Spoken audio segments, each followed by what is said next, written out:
శ్రీ మాతృపితృ గురు దైవాయ నమః. మీకోసం వేమన శతకంలోంచి ఒక పద్యము పాడి వినిపిస్తాను, వినుడి. చిక్కియున్న వేల సింహంబునైనను బక్క కుక్క కరచి బాధపెట్టు, బలిమిలేని వేల పంతంబు చెల్లదో, విశ్వదాభిరామ వినురవేమా. మనము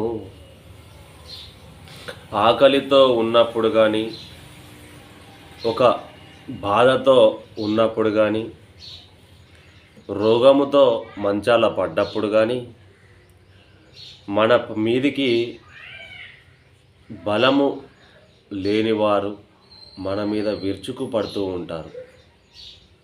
సింహం ఎంత గంభీరంగా ఉన్నా కానీ ఆ సింహం రోగముతో బక్క చిక్కిపోయినా కానీ ఆ సింహం పైకి ఒక బక్క కుక్క కూడా వచ్చి కరవడానికి ప్రయత్నించును. కాబట్టి మనము మంచిగా ఉన్నప్పుడే పరమాత్ముని తెలుసుకోవాలి. మనము బలము ఉన్నది కదా అని విర్రవీగితే ఆ ఒక బలము అనేది తరుగుకుంటా వస్తుంది. కాబట్టి ఆ బలం ఉన్నప్పుడు మనం విర్రవీగకూడదు. ఈ యొక్క వేమన గారు పాడిన పద్యములో, చిక్కియున్న వేల సింహంబునైనను బక్క కుక్క కరచి బాధ పెట్టు. మనము చిక్కిపోయినప్పుడు అందరూ మాట్లాడుతూ ఉంటారు, ఇవేవో మాట్లాడుతూ ఉంటారు.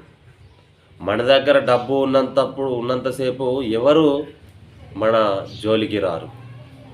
అదే చిన్న మిస్టేక్ వల్ల ఒక బాధ అనేది కలిగి ఒక అడుగు వెనకకు వేసి కొంచెం తగ్గి ఉన్నప్పుడు ప్రతి వాడు మనలా అనేవాళ్ళే ఉంటారు. అప్పుడు నువ్వు మౌనంగా ఉండు అని ఆ మహానుభావుడు వేమన యోగి గారు చెప్తున్నారు.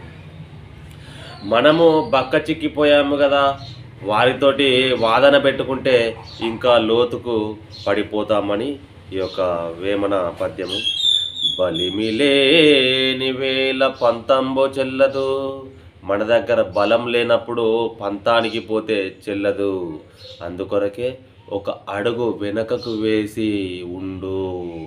అది సమయం వచ్చినప్పుడు ఆ పరమాత్ముడే నిన్ను ముందుకు తోలుతాడు అని ఈ యొక్క వేమన గారు ఎంతో చక్కగా వివరించినారు.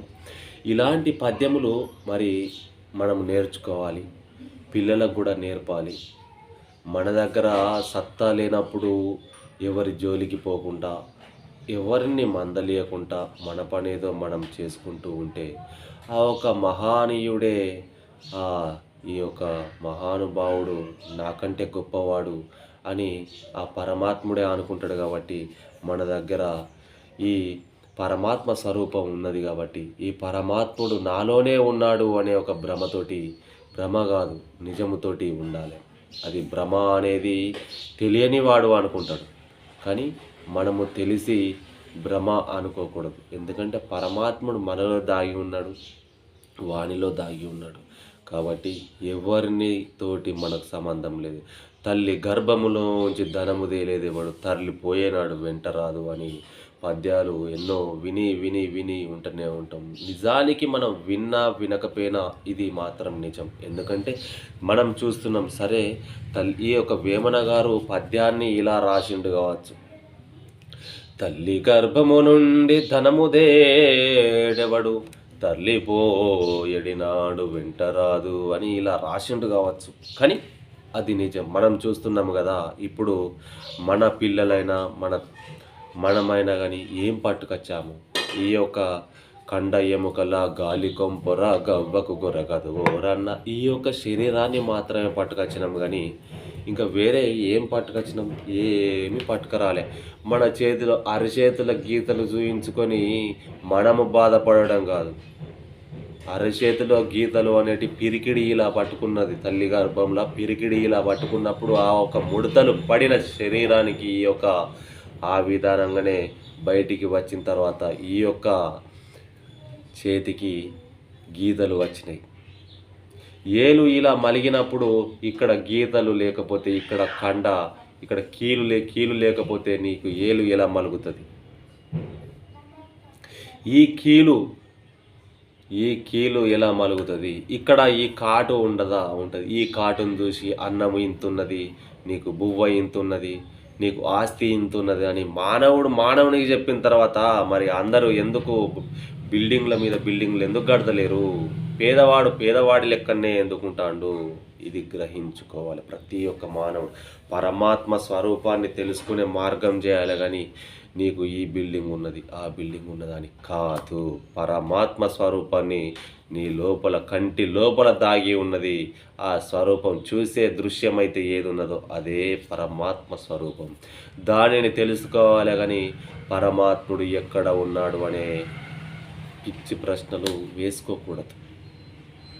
కాబట్టి పరమాత్మ అనుగ్రహంతో ఈ యొక్క మాటలు కూడా వస్తున్నాయి. కాబట్టి నాకు పరమాత్ముడు కంఠమందు దాగి ఉన్నాడు, కాబట్టి ఈ పరమాత్మ స్వరూపంతో నేను మాట్లాడుతున్నాను. పరమాత్ముడే నాకు కంఠం ఇవ్వకపోతే ఈ మాట ఎక్కడి నుంచి వస్తుంది? రాదు కదా. అందుకొరకే ఈ కంఠంలో నుంచి వచ్చే మాటలు కఠినంగానే ఉంటాయి. ఎవరికైనా బాధ పెడితే తప్పుగా భావించకండి.